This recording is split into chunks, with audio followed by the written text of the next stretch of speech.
Hey friends, Taki Dearest. So I'm sure that many of us throughout the years have heard countless YouTubers talk about how important it is to make thumbnails and titles. These can arguably be just as, if in some cases, more important than the video itself, because it's a window into the content.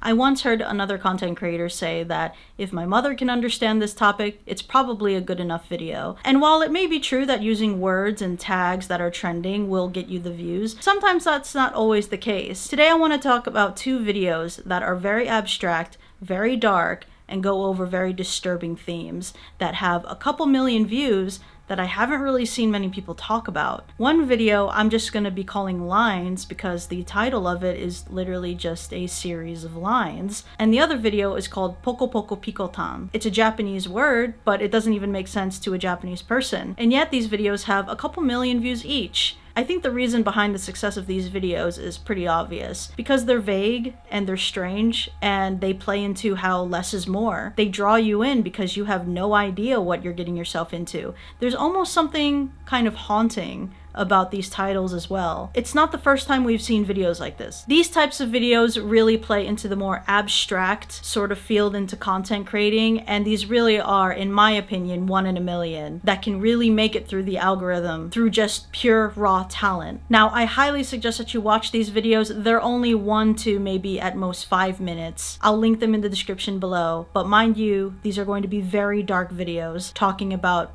pretty sensitive topics. But if you're into those kinds of dark videos, then I would highly suggest watching those, because there is something very uniquely unsettling about horror that doesn't rely on jump scares or monsters. Horror that just creeps in through subtle storytelling, disturbing imagery, and themes that linger long after the video ends. So today, we're looking at these two stop-motion animations that manage to be more terrifying than some horror films. Lines and PokoPokoPan, which may seem simple at first, but beneath their abstract visuals lie dark and deeply disturbing images about trauma, abuse, and the loss of innocence. These aren't just animations. They are simply raw, unfiltered gems on the internet that give us, the viewers, glimpses into suffering told through the eyes of those who experience it. I didn't even bother looking through the comments or anyone's reviews of these videos because these videos really are just something personal to the viewer, and I personally believe that every frame of each of these videos has a message behind them. So everything that I'm going to be explaining here is all the things that I took away from these videos. Some of you who watch these might have a different perspective of what they might mean, but the following I'm going to share is what I took away from the content. So let's get started. Our first video is one with an abstract title featuring a series of lines. In fact, let's just call it Lines just for convenience sake. And it is one that has garnered over 1.6 million views in just under a year. Uploaded by user Ito Can't Sleep. It's a stop-motion animation uploaded on YouTube in 2024. The video begins with a warning explaining that the following contains graphic images of self-harm and abuse. Immediately within the first scene, the viewer is introduced from inside of a bathroom of a young girl who enters through the door. The unidentified girl is seen with short black hair and what looks like to have a permanent melancholic facial expression, with tears already coming down her face. When she closes the door behind her, she walks over to a bathtub with running water and picks up something off the shelf that looks like a small duck. Perhaps this is some sort of comfort toy belonging to the main girl. The girl then looks over to the right, staring at herself in the mirror. Viewers are then switched to looking at the girl from the perspective of that mirror, and we realize that the unnamed character is bruised on her right arm. Regardless of the warning given at the beginning of the video, we can clearly see that this young girl is suffering from abuse. The screen immediately goes black with a Japanese word shaking on the screen, Aza, which is translated to literally bruise. An identical scene pops up where we see the girl enter the same bathroom again with the same melancholic expression, as if we're repeating the same day, or perhaps it's just routine. The girl once again closes the door behind her, but instead of walking towards the shelf to pick up her duck, the animation changes, where the main character is consumed by blackness. A scratchy and disturbing shape grows from between the girl's legs and becomes darker. In the next series of frames, we can see that the same girl poses without her dress, where both the front and the back are exposed. Instead of tears, however, the girl looks defeated or almost in a sleep-like state. In my opinion, I think that this equates to forms of sexual abuse. The girl's body then flashes red. It sort of reminded me of when you take damage in video games and the character also flashes red. It's easy to assume that this scene is portrayed in the same way, telling us, the viewers, that she is constantly taking abuse. And as each flash goes by, we see bruises all over her body, growing more and more pronounced. Now the scene immediately flashes to white, and what now almost looks like snow. 6 streaks are drawn into the snow, revealing redness underneath. After some time, the streaks are then closed up, leaving scars behind, only to be opened up again, but this time even deeper. The process repeats, and the rips become even more torn, and almost too wide to fully close again. As the screen fades into black, we now see the duck lying on the bathroom floor, almost as if its purpose of giving comfort to the young girl is of no use to her. Now we see the unnamed girl covered in red scratches and marks, holding what we can only assume is a razor. Although the expression of the character has not changed at all, the atmosphere has drastically changed, making her seem even more depressed and without hope. She realizes the pain she has inflicted on herself, and keeps the same melancholic expression, knowing that the infliction has not changed a single thing. The video ends again with a series of lines to match the markings of the character's wrists and body. Now, with the viewer given context, we see that the meaning of this video's chosen title, Lines, is the shapes caused by infliction. The video was uploaded by a fairly new YouTube channel called Ito Can't Sleep. She is an 18-year-old girl who uploads content of her thoughts and feelings on life and herself, and I have to say, although this channel is fairly new, her content made me very nostalgic of older YouTube videos before monetization, where people just shared raw and genuine moments in their life for the sole purpose of putting it out there. She is a YouTuber who conveys her struggles with depression, and as sad as the content itself is, many people admire her for her rawness and vulnerability, showing her mental health issues, especially in her stop-motion animation, where, if you haven't put it together already, features her as the main character. Our next video is another animated one called PokoPokoPan, uploaded on September 21st, 2011 by a user named Nana825763 with over 2.6 million views. The video starts off with a colorful stage of children's drawings, accompanied by a disturbing background noise of children laughing and reversed carousel music.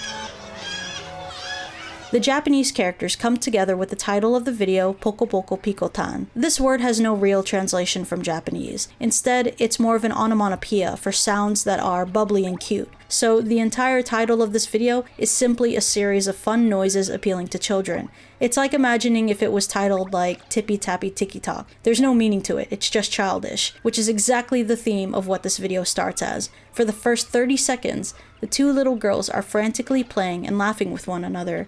They dance around this box of colorful animals and flowers, almost as if they are in their own little world. Like when kids are sheltered from the real world issues, they make their own little sanctuary, where the world just makes sense and everything is right.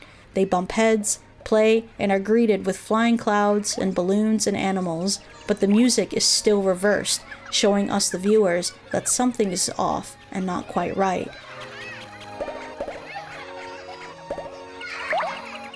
And if you have the captions turned on, this is where the subtitles will show up saying, "We're having fun," but immediately that fun comes to an abrupt stop.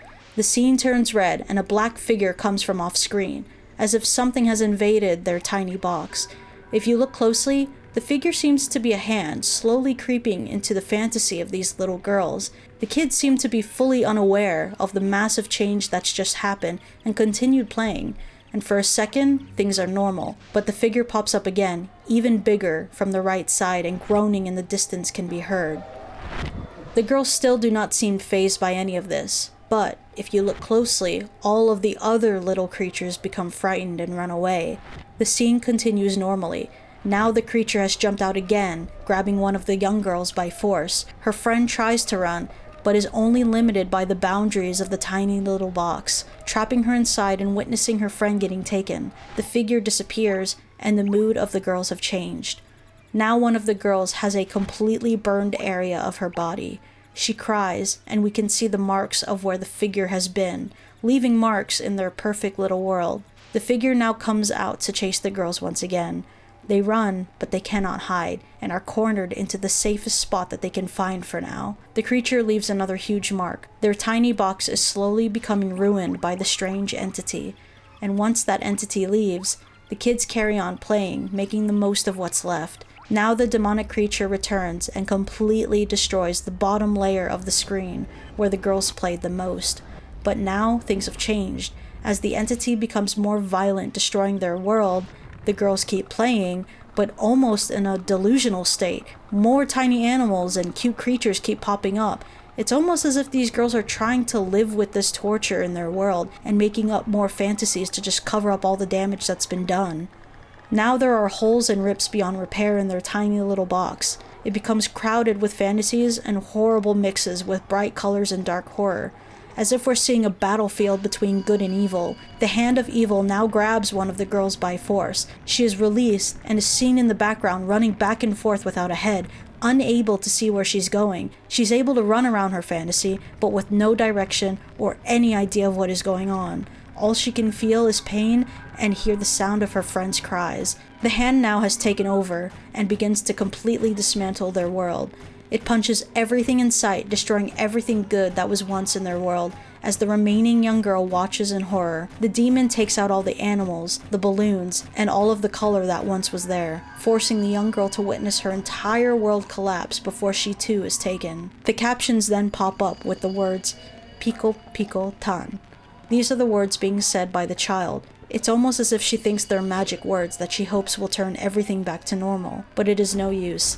The figure takes out the bunny and stomps its foot into the frame. All that is left now is the remaining child. With nowhere left to go, and the world she once knew destroyed beyond repair, she wails in agony knowing her fate. The demonic entity lights a cigarette and burns her existence with it. He then stomps his foot where she once was, finishing it all off with his final blow. Now this once bright and colorful box has now become unrecognizable and completely destroyed. This video's depiction of child predators becomes a viral sensation due to its juxtaposition of bright colors and graphic detail. And most importantly, the cruel reality of child abuse and its slow and horrifying way of taking its victims. I think there's a certain type of horror that doesn't really rely on fear, but rather on inevitability. Lines and PokoPokoPan are both vastly different animations, yet they both seem to share a very crucial theme: how wounds never fully heal. In Lines, the pain is very deeply personal and internalized. The protagonist is trapped in her own cycle of suffering. Her emotions muted, her expressions unchanging, as if she has accepted pain as a part of her existence. Every time she stepped into the bathroom, it feels like a replay of the same moment, sort of a cycle that she can't break. Her scars, both fresh and faded, are proof that this has happened before and will happen again. The ending, where the title is revealed to represent the self-inflicted wounds on her body, is a grim confirmation of how trauma often turns inward, leading victims to punish themselves in an attempt to regain control. PokoPokoPan, on the other hand, externalizes trauma. It starts in a world that is bright and innocent, before being systematically destroyed by an outside force that the characters just don't understand and can't fight against. There are witnesses that can see that something is wrong, but instead of warning these kids, they simply just run away from the problem themselves. And while we aren't literally running around a tiny box, figuratively, it's quite similar to what many people go through. The children's reaction is hauntingly real at first, and they ignore it, and then they try to adapt, adding more bright colors and happy distractions, as if pretending everything is okay will make it so. This perfectly mirrors a very tragic reality. How many victims of abuse cope by disassociating, by living in fantasies, by downplaying their suffering to survive. But survival doesn't mean escape. The destruction is slow and deliberate, erasing piece by piece of their world until nothing remains. So the once vibrant childlike dreamscape becomes an unrecognizable thing consumed by something much larger and crueler than the children could ever understand. The moment one of the girls is left alone, watching the last remnants of her world being stomped into oblivion is perhaps one of the most powerful parts of the entire animation. I believe that both of these animations depict of the loss of control in one's life in different but very terrifying ways. One girl turns her suffering inward, literally carving it into her skin because she felt like there was no other outlet. The other feels powerless to stop the destruction of everything that she once knew. The real horror behind these videos isn't really so much the shock value that comes with it. It's because of the raw emotion and honest portrayal of what it means to experience abuse, to live with it and to try and find ways to make sense of it, even when there's no sense to be found. What makes them truly unsettling, though, isn't so much the subject matter, but how realistic that they feel. Even though you're watching a very abstract animation, it couldn't feel more relatable to those who know what that feels like. These videos also perfectly describe how suffering isn't just a one-time thing, it's a pattern that repeats over and over in one's life. And to me, I think that's even more terrifying than any other jump scare. Now, with these animations, as disturbing as they are, I think it's important that they are displaying that suffering really is seen by people, and it's something that is acknowledged. And perhaps that's the first step to really breaking the cycle. These are the types of videos that force us to confront the uncomfortable. And maybe that's the point. If something as short and small as an animation can start conversation and make people uncomfortable, then perhaps that's really breaking the silence of this topic. If you guys have already made it this far in the video and you haven't seen these animations yet, they're in the description below. Obviously, they're very sensitive topics. If that's something that triggers you, you don't have to, but if it is something that you really want to see for yourself, I think it's important that you take what you can out of the video rather than just taking mine as just pure fact, because these types of videos are something that is more personal to the viewer watching them. And while you're here, please go support my Patreon if you want. I'll be talking about topics that I really just cannot get away with on YouTube. And as a side note, I also will be reacting to some anime on there, so feel free to go support on Patreon. Thank you guys so much for watching, and I'll see you guys in the next video. Bye!